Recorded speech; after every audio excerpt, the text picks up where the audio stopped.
Welcome students, स्वागत है आपका अपने यूट्यूब चैनल आई स्टडी में। इस वीडियो में मैं आपके साथ वर्कशीट नंबर 33 है जो क्लास 6 की इंग्लिश सब्जेक्ट की, वो मैं आपके साथ डिस्कस करूँगा, जो कि डायरेक्टरेट ऑफ एजुकेशन दिल्ली, या हम जिसको एजुकेशन डिपार्टमेंट कह सकते हैं, उसके द्वारा ऑनलाइन टीचिंग लर्निंग एक्टिविटीज़ के लिए भेजी जाती है। आज की जो वर्कशीट है वो आपके सामने है वोकेशन, जिसका मतलब होता है प्रोफेशन या कोई जो आप काम करते हैं, या हिंदी में हम जिसको पेशा कह देते हैं। तो देखिए, सबसे पहले नेम ऑफ़ द स्टूडेंट यहाँ पर फिल करना है, name of the class teacher आपको यहाँ पर फिल करना है। 3 फरवरी 2021 के लिए जो वर्कशीट आई है वो आपके सामने है, क्लास 6 की इंग्लिश सब्जेक्ट की। जिन भी स्टूडेंट्स ने प्रीवियस वर्कशीट नंबर 32 नहीं देखी है वो ज़रूर देख लें, क्योंकि उसमें भी मैंने पोएम वोकेशन को अच्छे से आपके साथ बताया है, डिस्कस किया है। बहुत ही अच्छी एक पोएम थी। तो देखिए, रीड द पोएम, पोएम को पढ़िए। Complete the given lines from the poem, जो पोएम को हमने पढ़ा था प्रीवियस वर्कशीट में 31 और 32 में, उसमें हमने क्या देखा था कि एक बच्चा है जो कि कभी तो एक हॉकर बनना चाहता है, यानी कि फेरी वाला, रेहड़ी वाला बनना चाहता है, कभी वो गार्डनर या एक बगीचा वाला बनना चाहता है, माली बनना चाहता है, कभी वो वॉचमैन यानी कि एक पहरेदार बनना चाहता है। तो उस पोएम को हमने जो है पढ़ा था प्रीवियस वर्कशीट में, वो है।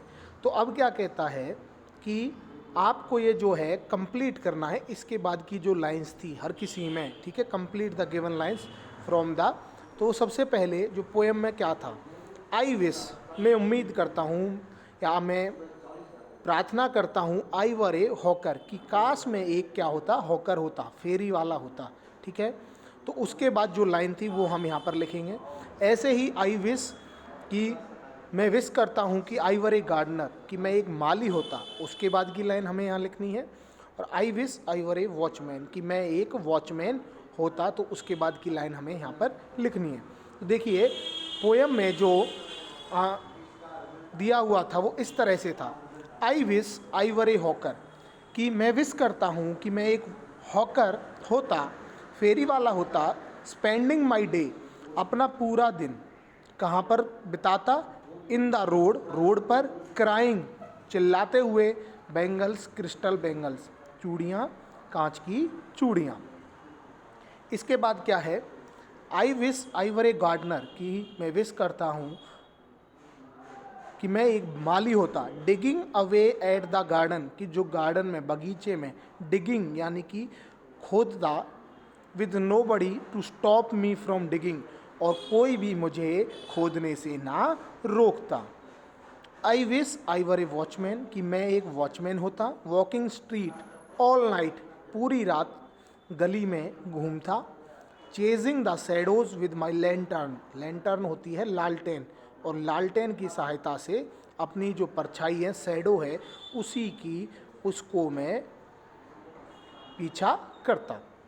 तो देखिए, ये है जो आपको इस तरह से करनी है, लाइंस को पूरा यहाँ से देख करके आप कर लें। इसके बाद क्वेश्चन है, let us try complete the following sentences of your own, कि कुछ सेंटेंसेज को हमें कंप्लीट करना है, गए हैं। If I were a soldier, कि मानो मैं एक क्या होता, सिपाही होता, ठीक है, सैनिक होता। If I were a safe, या मैं एक सेफ होता, बावर्ची होता। If I were an artist, या मैं एक बावर्ची आर्टिस्ट होता, ठीक है। तो देखिए, इसके बाद मानो आप क्या होते, आई वर ए सोल्जर, आप एक सोल्जर होते, सैनिक होते, तब आप क्या करते। ऐसे ही आप एक सैफ होते तो क्या करते, और एक आर्टिस्ट होते तो क्या करते। तो देखिए, आंसर्स आप यहाँ देख सकते हैं। If I were a soldier, मानो मैं एक सैनिक होता, प्रोटेक्टिंग, प्रोटेक्टिंग का मतलब होता है सुरक्षा करना, protecting our country from enemies, और अपने जो एनिमीज़ हैं, शत्रु हैं, उससे अपने देश की मैं रक्षा करता।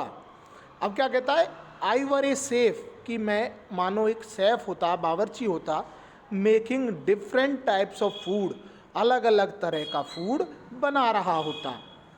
If I were an artist, और अगर मैं एक आर्टिस्ट होता, ड्राइंग मैनी सीनरीज, मानो मैं दुनिया भर की सीनरीज, अलग अलग तरह की सीनरीज हैं जो पेंटिंग है वो बनाता। तो आंसर्स आपके सामने हैं। इसके बाद जो पैसेज है ये दिया हुआ है, read the stanza from the poem. ये जो है पोएम में स्टेंजा दिया गया था। लिस्ट आउट द वर्ब, हमें इसमें से वर्ब को चुनना है। वर्ब मैं पढ़ा चुका हूँ ऑलरेडी आपको, क्योंकि प्रीवियस वर्कशीट्स में मैंने वर्ब भी आपको बताई थी, जिसको हम हिंदी में क्रिया कहते हैं, या फिर हम इनको एक्शन वर्ड्स, देखो एक्शन वर्ड्स या डूइंग वर्ड्स, यानी कि जिसमें जिन शब्दों से हमें किसी काम का करना या होना पता चले उनको हम क्या कहते हैं, वर्ब।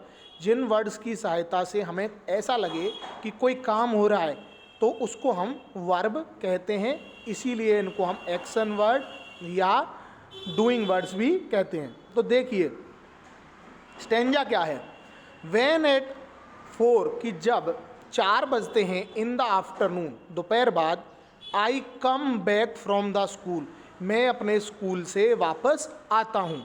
तो कम, यहाँ पर जो वर्ड है कम, ये एक वर्ब है, आपको नोट डाउन करने हैं, क्योंकि यहीं पर हमें इस बॉक्स में जो है वर्ड्स लिखने हैं, तो आप नोट डाउन कर लें। कम क्यों है, क्योंकि आना, यहाँ पर आना यानी कि वो आ रहा है तो एक काम हो रहा है, ठीक है।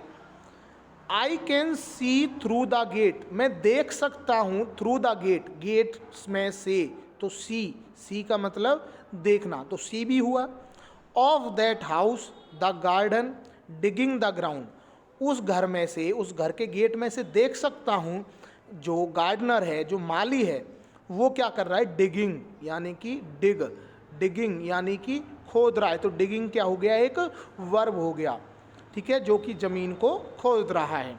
तो अभी तक मैंने आपको कौन कौन से बताए, कम, सी और डिग, ठीक है।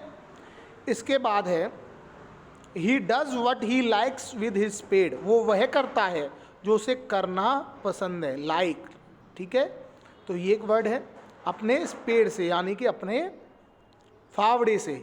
ही soils his clothes with dust, और अपने जो कपड़ों को गंदा कर लेता है, किससे, मिट्टी से। तो सॉइल ही हो गया, यहाँ पर वर्ब की तरह यूज़ किया गया है, ठीक है। Nobody takes him to task, कोई भी उसे नहीं ले जाता किसी और कार्य के लिए, तो टेक यानी कि ले जाना, ये भी वर्ब है। If gets baked in the sun, अगर मानो वो सन यानी कि दोपहर में थोड़ा सा बेक भी हो जाए, गीला भी हो जाए पसीने से, बेक, ठीक है। बेक का मतलब वैसे तो पकना होता है, पर यहाँ पर जो मतलब बताया है वो है क्या, कि गीला भी हो जाए पसीने से।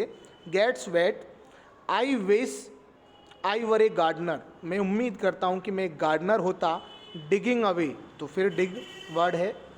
अवे एट द गार्डन, जो कि गार्डन में डिग कर रहा होता। Nobody to stop me from digging, stop me from digging, और कोई भी मुझे नहीं रोकता, स्टॉप रोकना, ठीक है।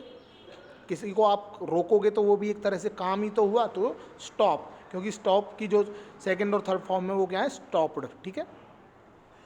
तो लास्ट में एक कोविड अप्रोप्रिएट मैसेज है, जितने भी वर्ड्स मैंने अभी यहाँ पर लिखे थे वो सारे वर्ब हैं, वो आपको यहाँ पर लिखने हैं।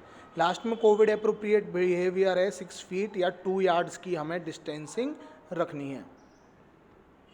आगे चलते हैं। Thanks for watching the video. जो आज की वर्कशीट है वो उसका कंप्लीट सॉल्यूशन मैंने आपको बता दिया है। अगर आपको पसंद आए तो लाइक करें, शेयर करें और चैनल को सब्सक्राइब करें। Again thanks for watching. 150 plus मैंने आपको वीडियोज़ के सॉल्यूशन अब तक दिखा दिए हैं। वर्कशीट के DOE वर्कशीट के नाम से आपको प्लेलिस्ट मिल जाएगी, आप वहाँ से देख सकते हैं। Again thanks for watching.